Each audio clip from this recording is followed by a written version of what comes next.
Today I'm going to walk you through the processes that I'm taking with a new project. So I've been given an opportunity to possibly illustrate a book. So the book that I've been offered a chance to draw in is a children's book, and I was sent the synopsis and the plot. And so I've got the plot and I've got the story. The first thing that I've had to do is read through the story and work out what the characters are, where they are, and the whole idea and the premise. Now, this is the first time I'm doing this, so this is quite a new experience, and I found it a little bit of a struggle to start with, but we're going to get there. So after reading the script, I then met with the author and we had a little chat. I wanted to know the what of the character, the where of the character, the how, and also more about how they envision the character. And the description I got was a T-Rex cross Moomin. And that's quite a tricky one because Moomins are herbivores and T-Rexes are carnivores. Moomins are hippos, T-Rexes are more reptilian. So I sat down and I started off with some initial ideas, just quick sketches. And so my first stage was to look at the anatomy of a T-Rex and then to work out what a Moomin was. And after putting both of those together, I came up with this little idea. And also some offside characters, which may or may not relate. And once I got approval for that, I then went into more detail and I started looking at the kind of the situations in the character would be in. So at the same time I did a couple of very, very rough sketches. So looking around, working in a factory, having a hug, just basic interactions. And from there, we discussed about the next character. So there's two main characters, and went into a bit more detail about the characters. So we have the main antagonist, and then we have the interest. And so I've got all of that information, and then it's going to be a case of combining everything that I've got and producing more detailed drawings and sketches, and that's kind of what I thought I'd share with you guys. So what you're going to see me do here is take this character, the fluffy one, and just put her into a situation in the book. So that's what I'm going to be showing you.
So there you go.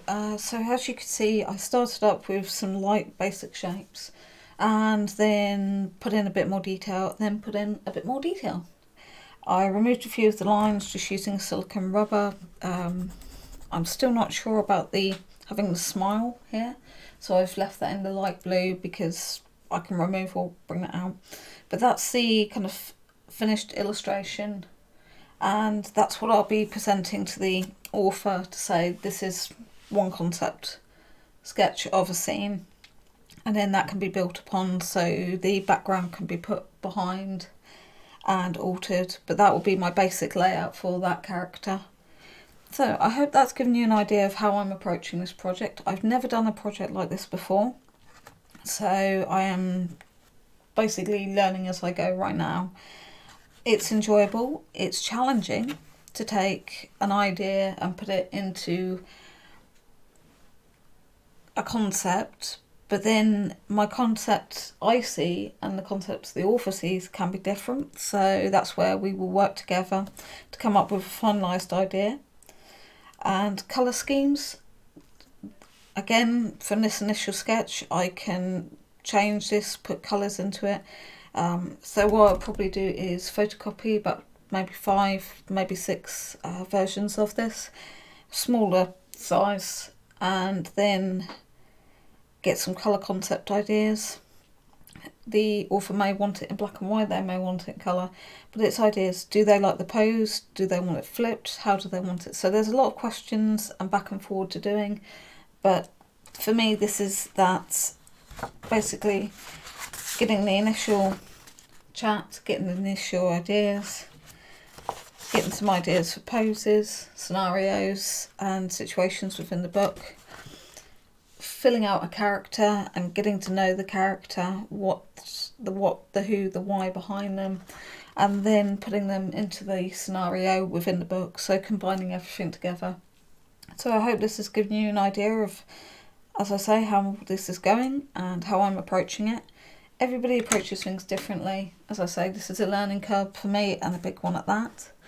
But I'm hoping this will inspire you guys to have a go at doing illustrations, character design and things like that. You'll notice that I haven't done the traditional front, side, back view of the character. I find that just takes too long, and I can work pretty much by using basic shapes. I should be absolutely fine to be able to rotate the character. So I hope you've enjoyed watching this, and until next time, all the best and happy drawing to you all.